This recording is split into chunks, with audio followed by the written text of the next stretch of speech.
বরাবর মতো মার্চ মাসের ২য় বৃহস্পতিবার বিশ্ব কিডনি দিবস পালিত হয়।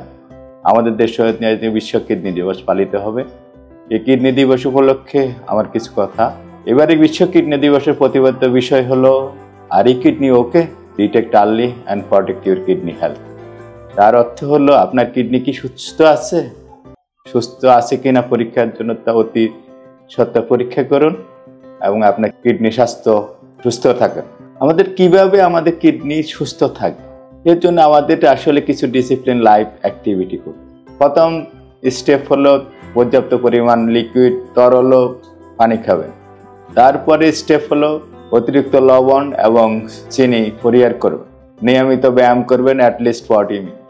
সুষম খাবার খাবেন এবং পুষ্টিকর খাবার খাবেন। খেয়াল রাখবেন অতিরিক্ত তেল চর্বি অ্যাভয়েড করবেন, রেড মিট পরিহার করবেন এবং ফ্রেশ ফ্রুটস অ্যান্ড সবজি বেশি খাবেন। মনে রাখবেন সবজি রান্না করার সময় যেন অতিরিক্ত রান্নার পুষ্টিগুণ নষ্ট না হয়।